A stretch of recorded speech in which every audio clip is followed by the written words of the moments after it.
Good evening, everyone. And I would like to begin by thanking all of you for making this possible, even though my visa came at a very last minute. But thanks to all of you for making it here this day. I've put down my points on paper because we in JNU, we tend to go on and on without any limits whatsoever. But I don't want to digress from the main point that I want to make today. Which is three things, basically. First, what is the status of liberalism?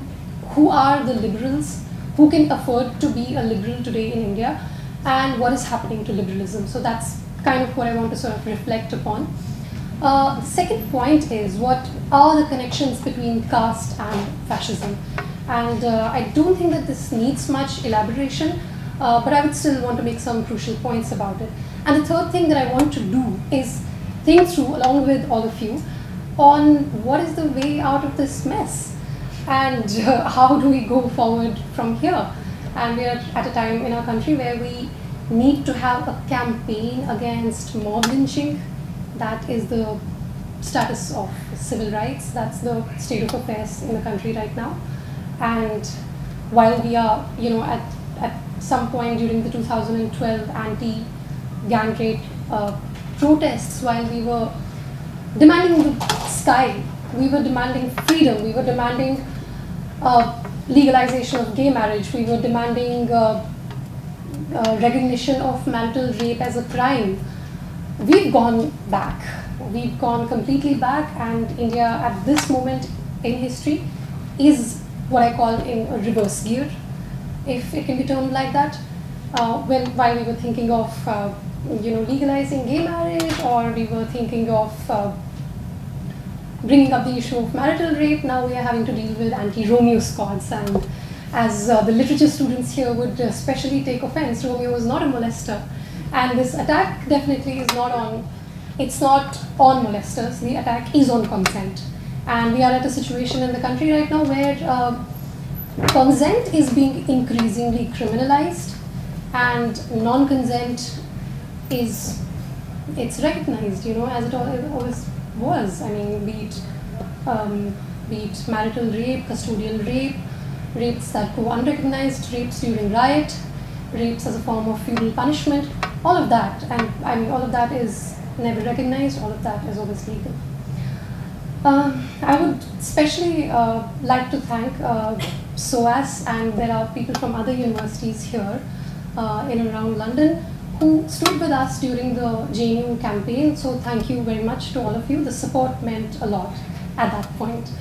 And I'm really disturbed by what's going on in London, and our thoughts with the families of the people who have died in the Tower Bridge attacks, in the London fire, in the attack at Finsbury yesterday. It's really disheartening, and somewhere we need to think what is happening and how do we take control of the situation, because we have a stake in this world. We as young people of the world, young citizens of the world, we have a stake in what's going to happen to our world, and we must take control now. And we have to take control from the old guard and say that this is going to be our world, this is going to be our choices, we decide how we live. We don't let the Trumps and the Mays and the Modis of the world take over and make a further mess out of what we already have. So before I sort of formally go on to talk about what I want to talk about, so I'm staying at the Tavistock place, and that's where I am. And I went out for a run the other day, and I ran into a statue of Gandhi. And that for me connotes liberalism. That for me connotes the triumph of liberalism and the triumph of love over hate, if I might call it that way. A man who stood against imperialism, a man who fought the British. Today in London you have a statue and a park around it where there's signs of life and vitality and greenery. It's just a sight that takes your breath away, and it's when it is that point when you recognize why liberalism. And despite my choice of topic might suggest that I'm here to do liberal bashing.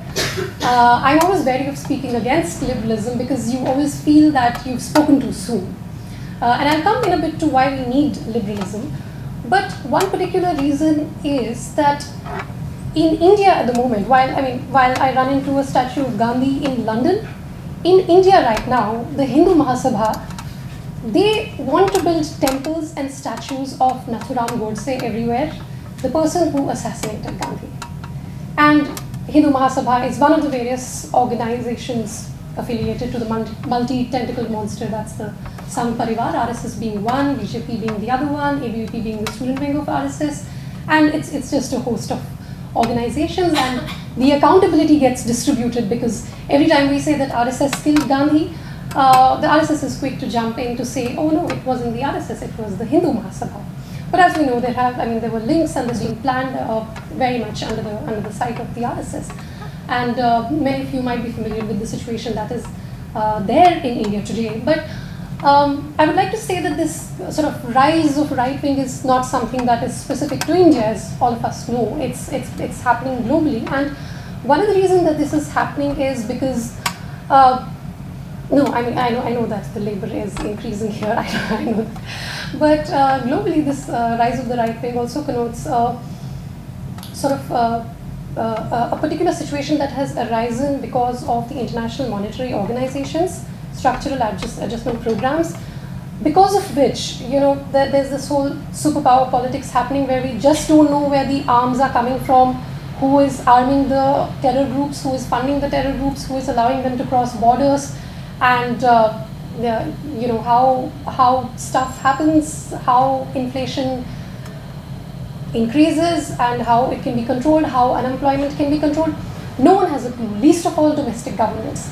The governments of, say, India or Pakistan or any other country, at the moment they don't have a clue how to control this because the control has been taken away from us by the international monetary organizations long back. And this is the perfect breeding ground for fascism. If there's anything that fascism, we'll come to deconstruct that in a bit, but if there's anything that constructs a sort of powerful breeding ground for fascism, that is this. Because when the governments don't have any clue what to do about price rise, what to do about inflation, what to do about unemployment, what to do about terrorism, the only obvious answer is communal hatred. And what the fascists always do is make an economic ideology out of communal hatred.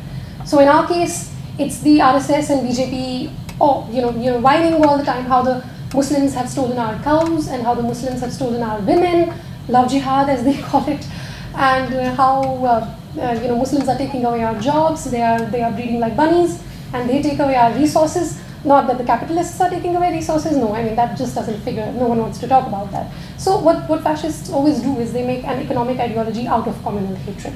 And in different countries the context will be different. It can be, we'll build a wall in the US, and it can be anti-immigrant rhetoric elsewhere. But yeah, this is the perfect breeding ground for fascism, the economic crisis. In India we never get past religion, and we never get past caste and language and ethnicity and so on and so forth. Where is the point where we begin to talk about class exploitation? We just don't get to that point. We never get to that point. But having said that, all of this is not mutually exclusive because all of this happens together. Caste and class and gender exploitation are all interwoven with each other. We know that. The reason we are talking about liberalism today, the reason why it's important is that at some level we are counting on liberalism to rescue us from fascism. At some level all of us are consciously, subconsciously doing that. But the question that I want to pose today is, while liberalism might or might not rescue us from fascism, who will rescue us from ourselves? Who will rescue us from our own blind spots? Who will rescue us from our own biases? How did we get here? If today we have fascism, and if today we have right-wing fundamentalism, what was there before this? What sequence of events brought us here? So to talk a little bit about that, in India we have a Congress government, which is, we have a Congress party and a BJP, these are the mainstream parties. And Congress is more like the Liberal Party, if I can call it that, and I know that's a cringeworthy expression. And BJP is the hardliner Hindutva right-wing fundamentalist party, if we can call it that. And for most part of the last 70 years, when the Brits left us to ourselves on our own, it's been the Congress that has been in power. And now the BJP is in power, and of course, no doubt, BJP has displayed every sign of, I mean, no matter how you choose to characterize fascism, BJP embodies it all, and it embodies more. You know, they're smarter than the Nazis. They're not just neo-Nazis, they're much smarter. And if you have to do if we have to make any positive change, if we have to change anything in India at the moment, the first step is to sort of acknowledge our defeat and respect BJP politically for what it has been doing, how it got here, the kind of social tensions that it has created and played upon and gotten away with. I mean, that deserves respect. And even as it is detrimental for the country, it is great for the BJP, it's great for the party, it's great for the 3 or 4 men in the party who control the whole thing.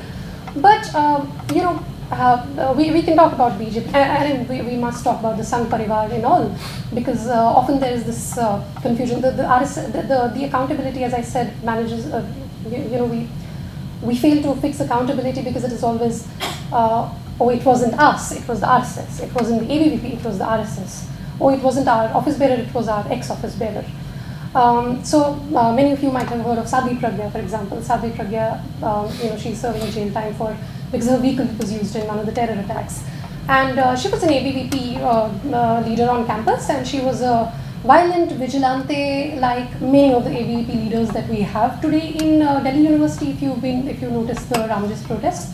And she worked her she worked her way on to go on to become a terror accused. And now we have to be very careful with words, of course. So I'll say terror accused, I'll limit myself to that.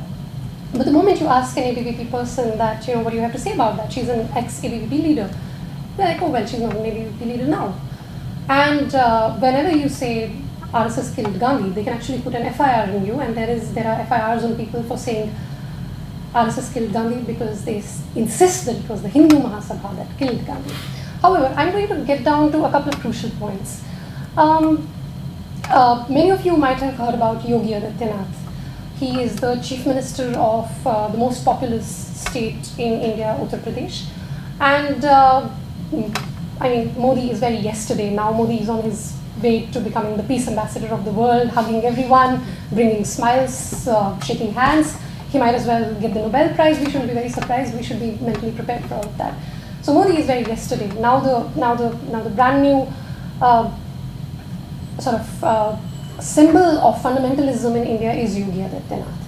And at his rallies, there have been calls to rape Muslim women and dig them out of their graves, etc., etc. But I'm not going there.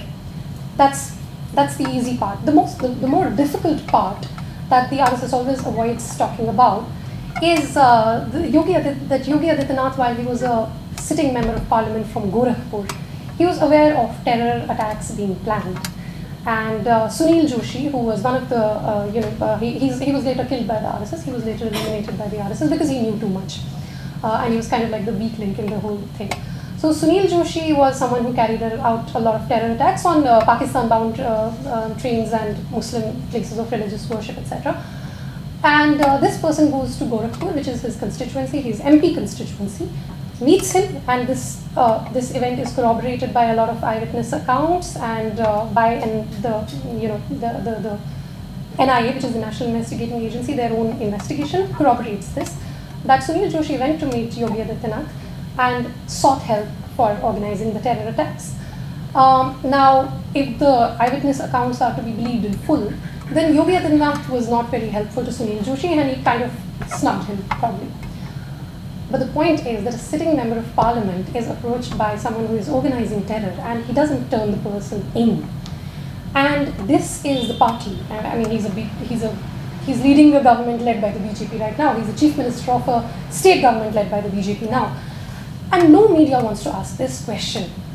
No media outlet will ask this question of Yogi Adityanath. And whenever I make a statement to this effect, the statement is cut out from the middle. So the first part of the statement, the second part of the statement is reported in the press, and the middle, the meat of the statement is actually taken out. So yeah, this is the situation that we face today. I mean, 2002 Gujarat, that's already old, as they say, and this is the brand new stuff that we are dealing with. And the trouble is that the opposition parties in India, let's just say the main opposition parties, if we were to talk about Aam Aadmi Party, Congress, the ones that actually could sort of register in people's minds, they have already conceded defeat for 2019, and they are now looking at 2024 elections. But politics doesn't work this way. The right wing always installs a further right wing ahead of it. And you know what? In 10 years' time, we might be seeking alliances with BJP to counter the Yogi brand and the more the more rabid Shiv Sena kind of people.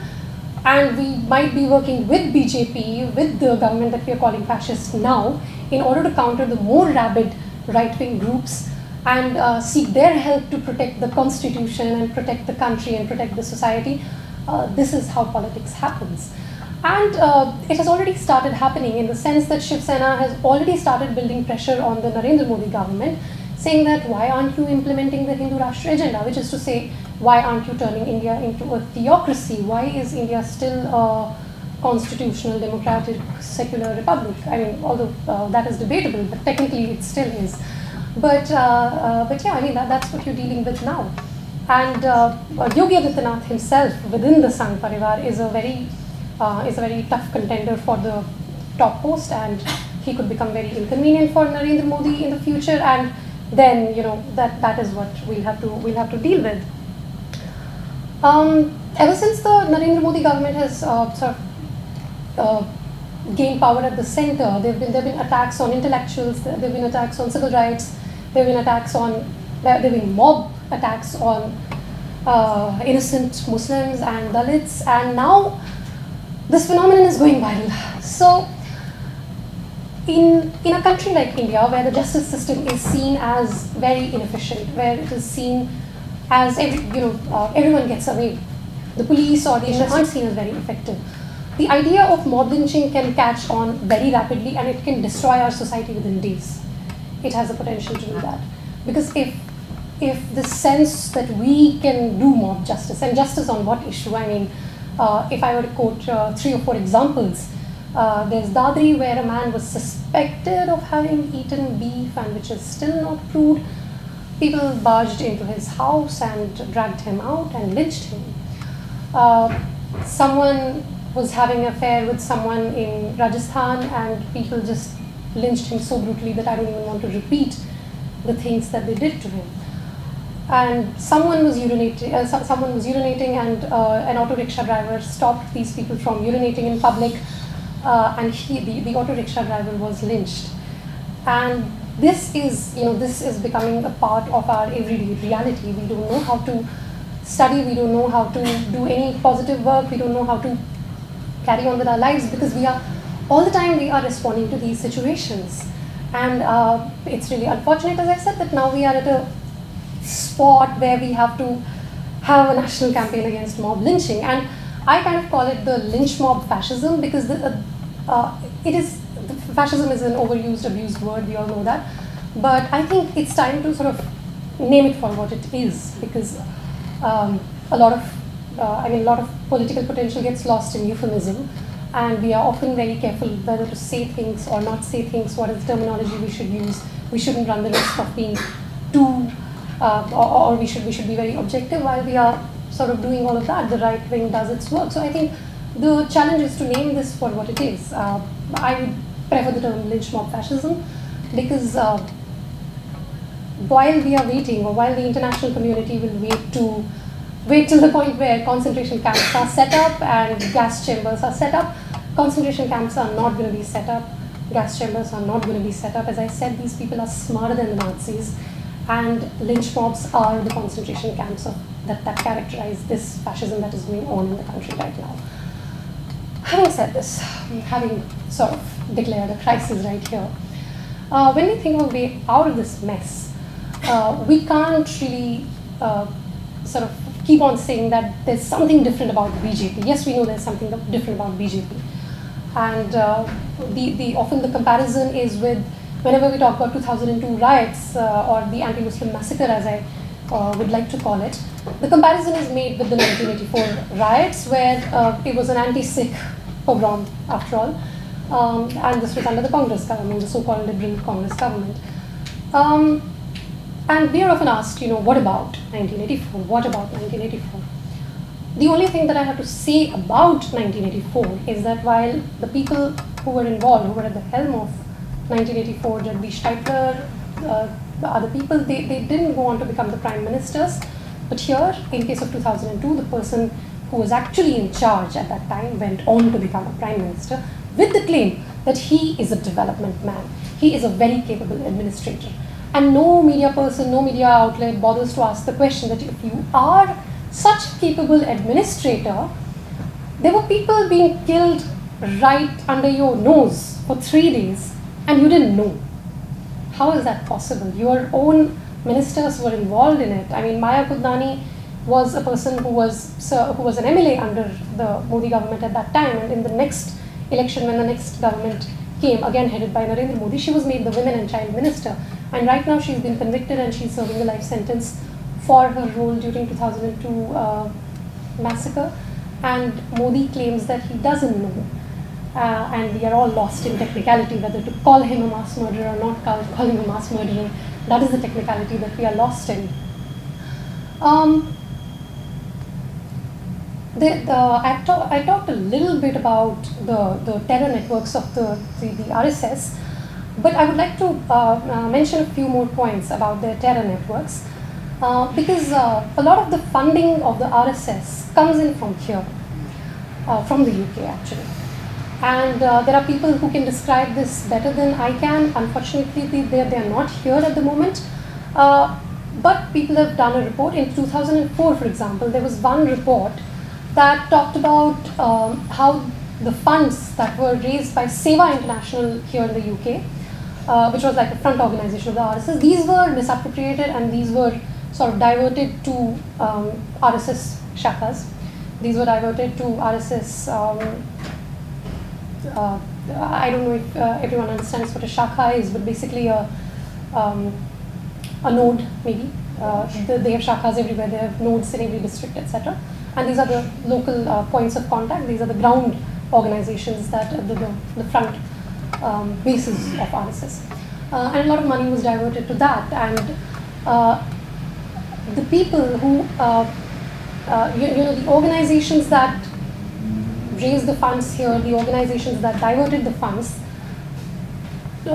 these organizations diverted the funds to some organizations, I mean including the RSS, which were directly involved in the violence that took place in 2002 in Gujarat while Narendra Modi was the chief minister.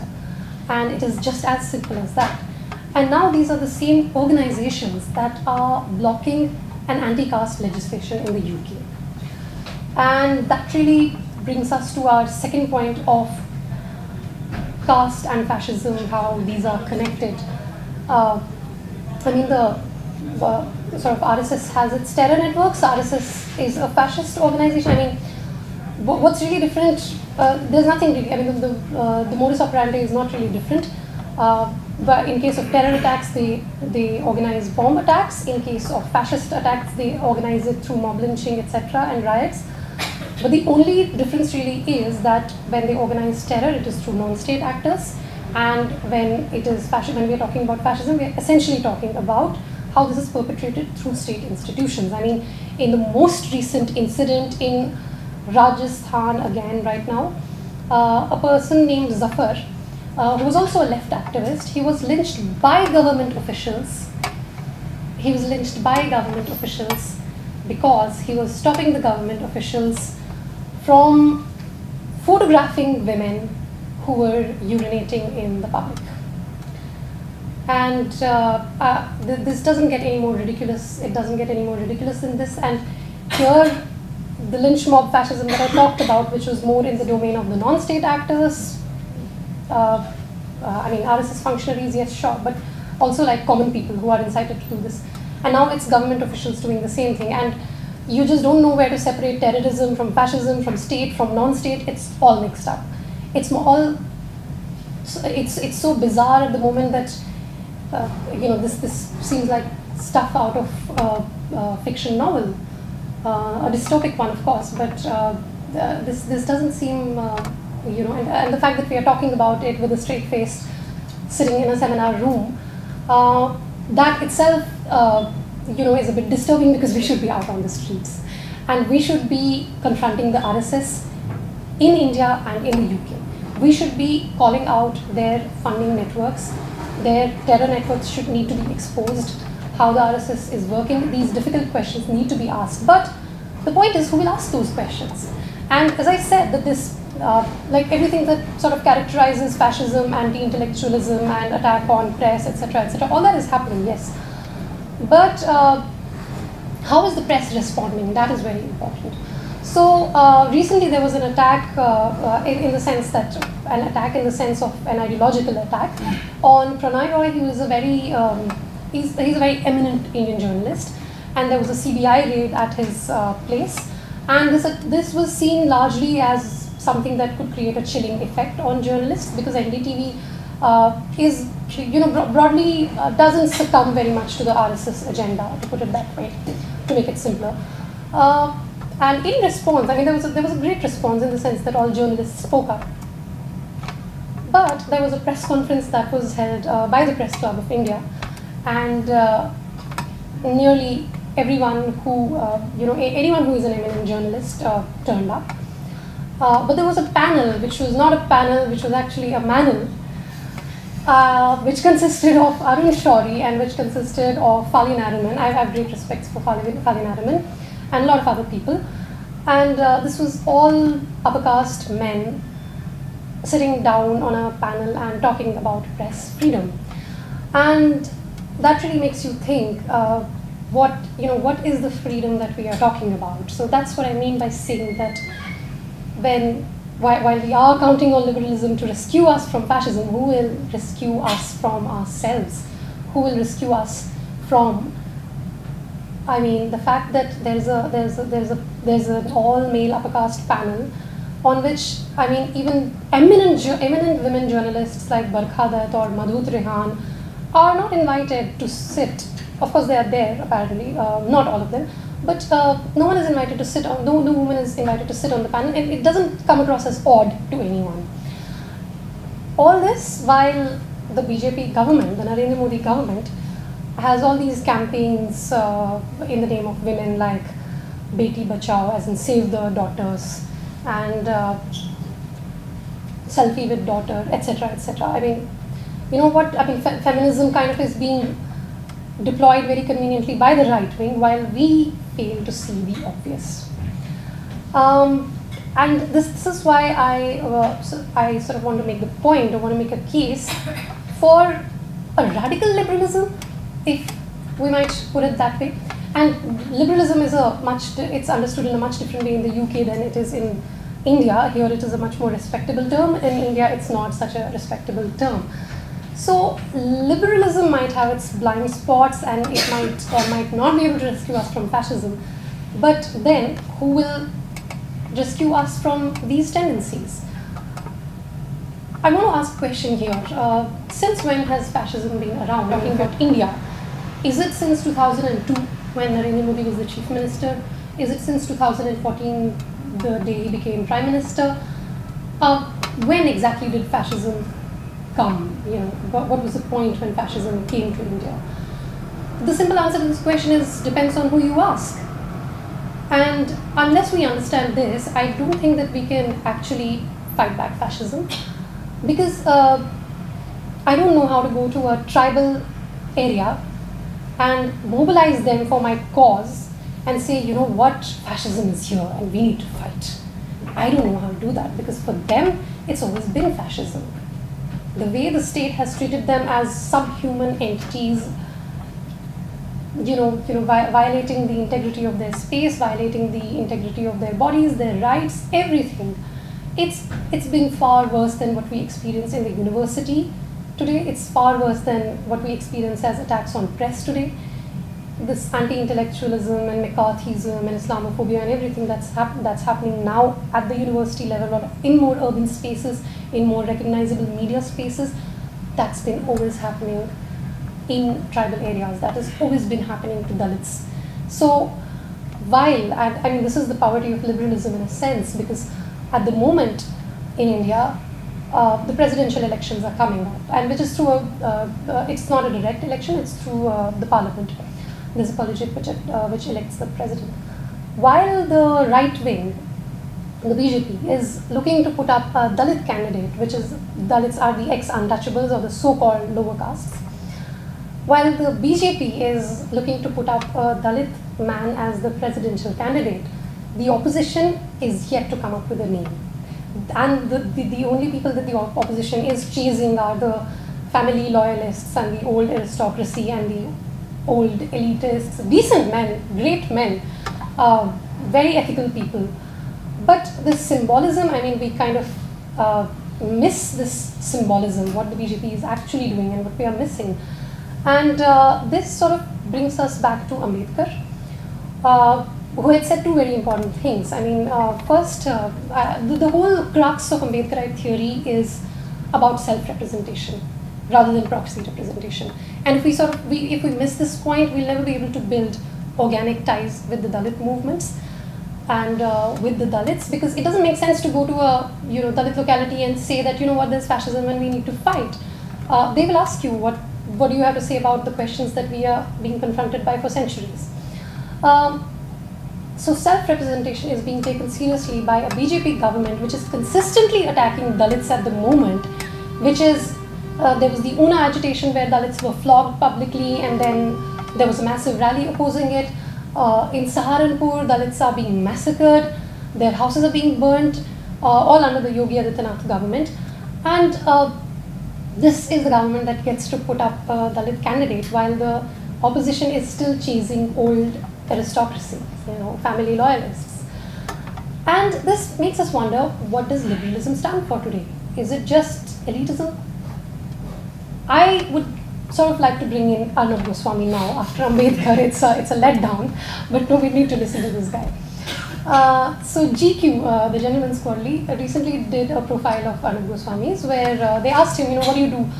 You keep shrieking and you keep screaming. So Arnab Goswami is a right-wing rabid journalist, and he keeps screaming on TV. And he's yet another, he's an enactment of mob lynching on TV. And no, jokes apart. So he was asked, you keep screaming all the time and you don't let your opponents speak and you keep targeting one particular person in the debate, you don't know how to conduct a debate. What do you have to say about that?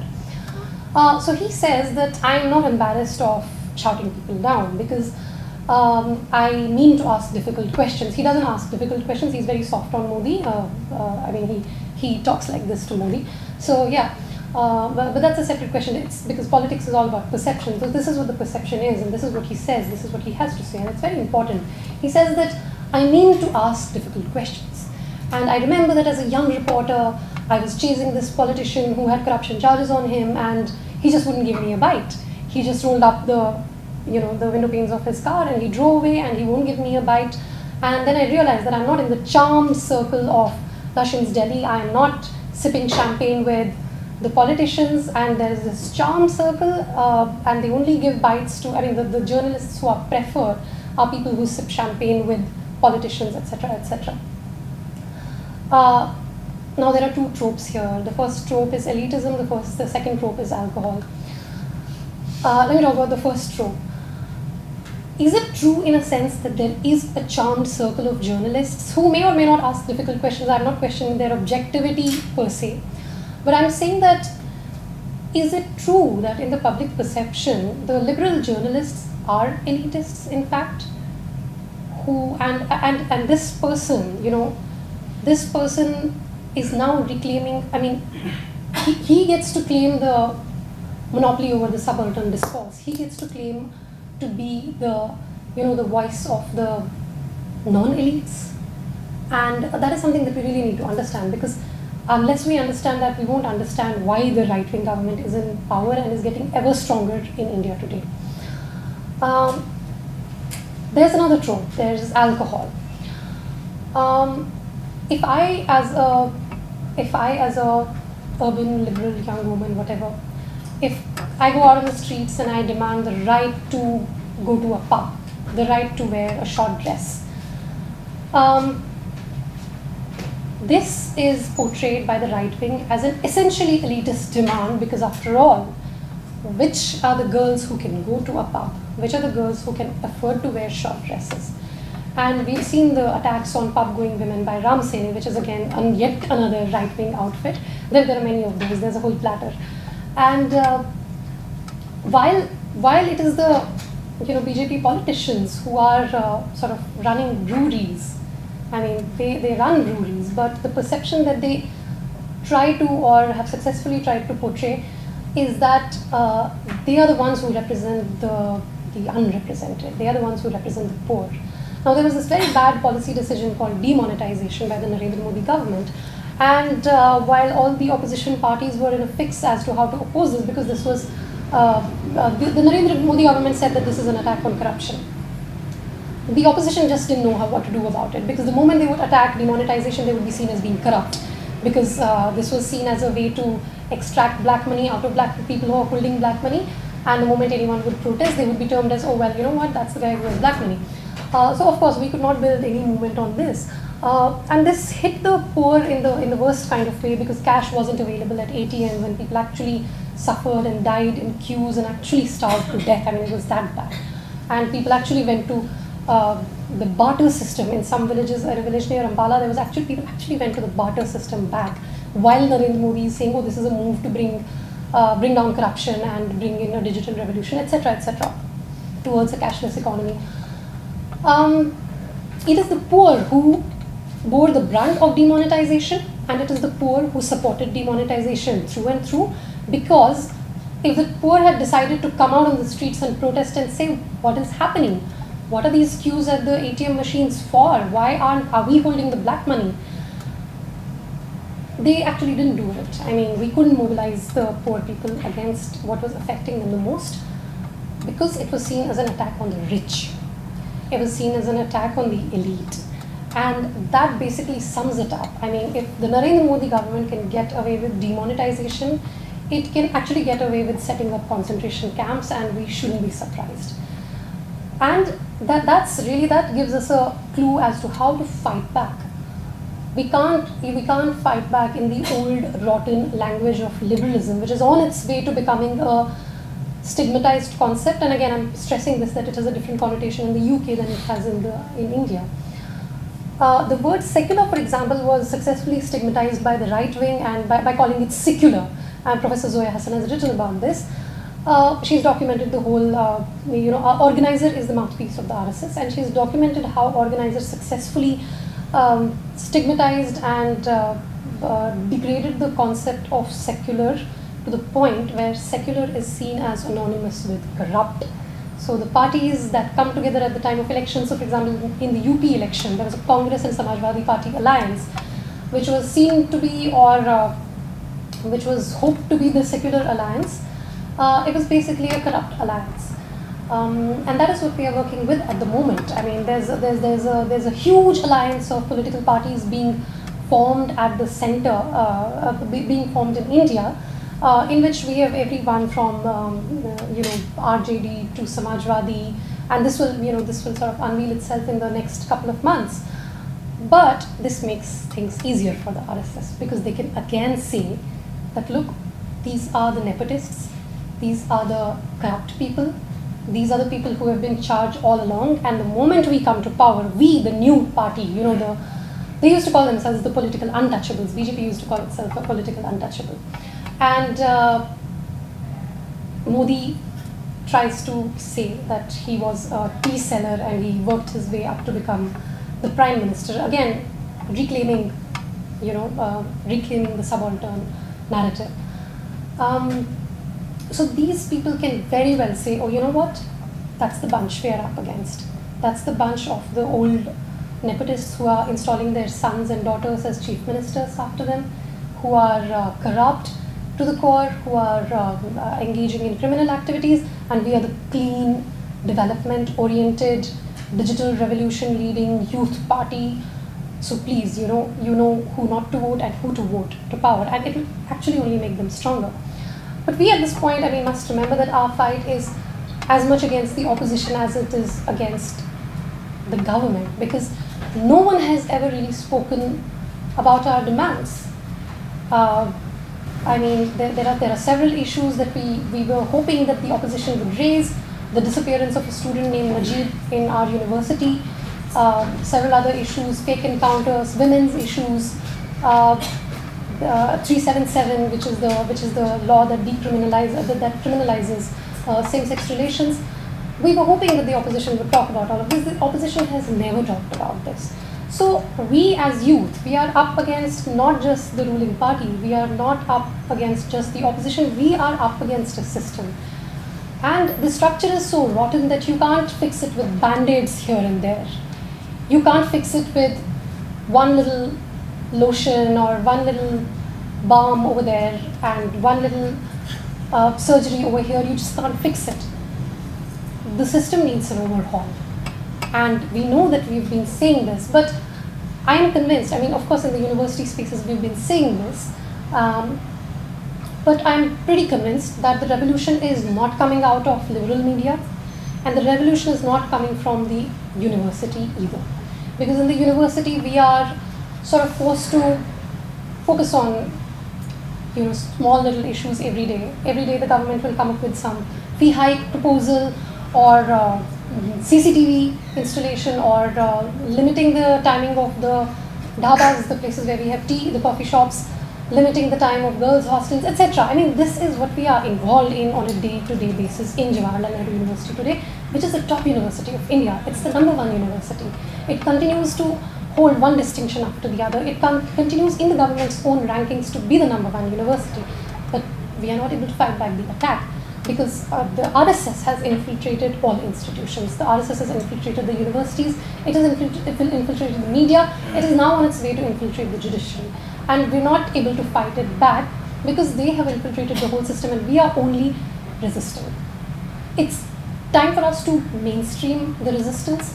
It's time for us to call a spade and be very clear with what we are dealing with. I mean, we are dealing with a government that represents the neo-Nazis, if I could put it that way. And you can't simply fight it at the university level. This has to be, India is a country of 1.3 billion people. And why should we limit ourselves to talking about India alone? Why shouldn't we be able to, I mean, any mention of Pakistan is, oh my God, it's out of bounds in India. The moment you say the P word, you are a terrorist and an Islamist and an anti-national and God knows what. But why can't we as a young generation talk about peace in the whole region? Because unless there is a reduction in military spending, there is a reduction in war, in the constant warfare and proxy warfare that we are involved in, that we don't even know how it happens. I mean, if there is a deep state conspiracy somewhere, we don't know. If it's RSS planting bombs somewhere, we don't know. It's all blamed on one particular faction. And it's all blamed on Pakistan, it's all blamed on Muslims. We don't even know what's going on, as a matter of fact. Why can't we talk about peace in the whole region? Why can't we talk about caste discrimination in India and caste discrimination in Pakistan and caste discrimination in the UK? Why can't we talk about all of this? Why can't we talk about what is happening to the environment? We have people who believe, we have people in charge of the world who believe that climate change is a myth, that it's a conspiracy theory. And it has stopped snowing in my hometown, and it is as simple as that. It just doesn't snow anymore in my hometown, and that's climate change for you right there. And we are still dealing with people who think it's a conspiracy theory. So that is what we are up against. I mean, if we are to talk about fascism and if we are to talk about state violence, the model has been perfected in Kashmir itself. And Kashmir has become another word that you can't speak. Because the moment you speak, no, of course the RSS can. The RSS can go on talking about Kashmir, whatever they want. They can say whatever they want. We Kashmiris, we can't talk about Kashmir. And we can't talk about our own problems, whereas politicians, I mean, the Indian and the Pakistani Prime Minister, they've been hugging each other and they've been having biryani together. But we can't talk about, we can't talk about cross-border solidarity. We can't talk about cross-border peace. We can't talk about development. We can't talk about human development. it always has to be the development of missiles, and it always has to be development of nuclear weapons. That is what it has come down to.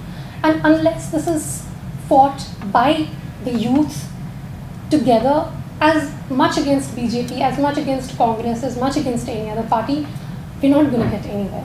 And that, for me, is the way out today, that unless we talk about everything in totality, and we drive the narrative, and we stop being afraid, we stop being terrorized into silence, we can't fight this back. And let's remember that it's not the Muslims alone or the minorities alone who need democracy. We need democracy for all sorts of purposes. We don't need democracy only for minority rights, for ensuring that. We need democracy for saving our environment. How do you talk about environment when there will be no constitution, when there will be, we'll stop being a republic, we'll be some sort of theocracy, autocracy. I don't know how we talk about gender in those circumstances. And for this, we'll have to look within as much as we'll have to look at the establishment. And we all know that there are mistakes that have happened. There are moments that we have missed, but this is one moment which we must capture. I mean, the RSS deserves respect and deserves recognition for the fact that while the structural adjustment programs were brought in, while the education and health spending was cut down, while it was massively cut down, while we were demanding public funded education, while we kept demanding that healthcare should be state's responsibility, while we kept demanding that we should move more towards the welfare state model, the RSS was actually building institutions. The RSS was building schools, it was building charity hospitals. And we have completely sort of steered clear of the cultural domain. We have completely steered clear of this model because it runs the risk of becoming an NGO model. But the RSS actually did not give it up, did not give up the cultural space, and did not allow it to become an NGO space. They actually did groundwork, and you can't counter them just by saying that they're fascist. It just doesn't work that way. Half or maybe 80% of the people in the country would not understand what the word fascism means. And this requires going to the ground and talking about issues and talking against the system and how the system is what is exploiting us and not a particular government or a particular people of one religion or a particular people of one caste. And I find Ambedkar the most inspiring person that we can talk about. I mean, of course, earlier the teaching of Ambedkar also wasn't too much current in the universities, but of late with Dalit assertion, now Ambedkar has been brought into the curriculum at some level. And I guess that that requires a very serious reading on our part. And there's something that Ambedkar had said which is very relevant for the UK today. He had said that if Hindus migrate abroad, caste will become an international problem. And that at some level has happened in the UK because activists are now demanding an anti-caste legislation. And I actually sort of urge you all to sign on to that campaign because this is a really important campaign, and if it's happening here, you can well imagine how entrenched and how brutal it is in India. Now, the last point that I want to make is that we're often very cynical about, and of course, I mean, I'm attacking the NRIs just a little bit here. We are often very cynical about how our country is. It's beyond repair. We can't do anything about it. Itna sab kuch chal raha hai, where do we begin fixing this mess? I realized this when I was in New York recently, where I met activists of the Standing Rock. I met activists from Portugal who had set up systems of revolutionary education like survival schools and pop-up universities and ghetto schools, where they actually impart education which is not a state-led, state-driven narrative of education, but their own education. They teach Gramsci, they teach them about what is happening in India, they teach them about what's happening in other countries. So these are fantastic models of alternative education that people are setting up. Now, when I was talking to these people, so I just realized that, oh my God, the discussions on communalism, the discussions on caste, the language barriers, these are just not there. I mean, in their context, these just don't matter. And in India, we never get past what is your caste. I mean, it's really stupid that you go to a bus, you're talking to people, and they will start asking what is your caste. And this is really an innocent question. It's I mean, it's so much in the status quo. They may not even be asking it consciously. It's the way to be. So yeah, I mean, how do you even get past beyond what is your caste and what is your religion? I think that as much as a mess it represents, it also represents an opportunity for us to build alliances. And if only we could get that right, I mean, which the BJP is doing at a faster speed, they're 2 steps ahead of us. If only we could build, alliances across. I mean, the marginalized have to build alliances among themselves. And while this seems to be happening at the level of the parties, in the sense that you have BSP and SP coming together, we know that this doesn't change anything on the ground. The Dalits and the OBCs, it's not a natural alliance, because in many of the places, I mean, while usually the violence on Dalits has been by the upper caste, it's also been by the middle castes, which is the OBC. So where do you sort of begin to even bring those alliances to life? Where is the mass base that supports those alliances? So again, my point is that we shouldn't depend too much on the ruling parties to make these alliances, but we as citizens should make these alliances. That's my humble submission. And I would request all of you not to be cynical. There's a lot of hope. And there's so much infighting within the BJP. I mean, the country right now stands divided on regional lines, with beef becoming an issue. So beef might be a taboo for some North Indian castes, but for Northeast India and for South India, it is not a taboo. And people are right now, even BJP members, a whole BJP unit in Meghalaya, which is one of the northeastern states, it has broken apart, and the ex-BJP leaders now are holding beef festivals against the beef ban that is being imposed by BJP across the country. So I guess there's room for alliances, and it's an interesting country to work with, and we should all probably be more active. We should probably contribute more to what is happening in our country, because we do have a stake in it. Ultimately, what happens in India also happens in the UK. If there's caste in India, there's caste in the UK. So you can't really, in such a connected world, we can't really separate. So that's my request to all of you.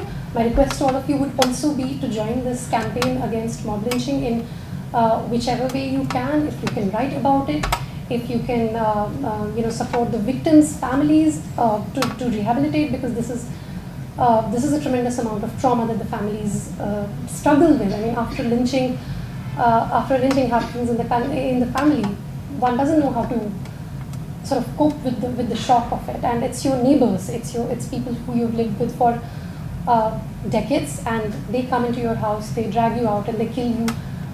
It's a lot of trauma, and you all must contribute in whatever ways you can, because we can't afford to be indifferent. This is our world. We have to decide what happens here. The very last thing that I want to say is that these lynch mobs, they are not spontaneous. And the trouble with using the word mob is also that the mob is faceless, and the mob doesn't have any accountability, and the mob is simultaneous. The mob is representative of people's anger, and therefore there's never any accountability. In Dadri, which was one of the sort of first cases that registered in public memory and that triggered an international outroar, was where a man named Akhlaq was dragged out of his house and who was killed just for the suspicion of having beef. And his son, Akhlaq's son, I mean, because in our country there's this whole anti-national discourse where the ruling party is calling everyone anti-national, and the army is used as a trope to sort of justify anything. Oh, there are soldiers dying at the border, and you are complaining about no cash in the ATMs. There are soldiers dying at the border, and you are complaining about no funds in the university. So that's what the discourse has come down to. But Akhlaq's son is a soldier. He serves in the Indian Air Force, all right? And he never badmouths the country. He doesn't talk about the way his father was killed. He's very patient. I've met him. And he doesn't want to do anything that will defame the country, because he's in the forces and he lives with this undeterred spirit of serving the country and loving the country. And now let's get down to the people who lynched Akhlaq, or the people who were accused of lynching Akhlaq. One of the people was a young guy named Ravi Sisodia, and he died in custody while he was under arrest for this lynching. He died in custody. The state says by malaria. I don't believe the state very much. So when he died, when Ravi Sisodia died, the Union Minister for Culture came down to Bisada, the village where his funeral was being held, and Ravi Sisodia nearly received a state funeral. It was nothing short of a state funeral because, I mean, of course, again, technically it was not a state funeral, and we are always lost in technicality, but a union minister is coming down, and his body, Ravi Sisodia's body, was wrapped in the Indian tricolour, an honour that is reserved for soldiers who are martyred while fighting for the country. And that's the whole paradox of anti-nationalism and mob lynching and BJP's hypocrisy, everything summed up in one line. And I end with this appeal that we can't be indifferent to this. Thank you.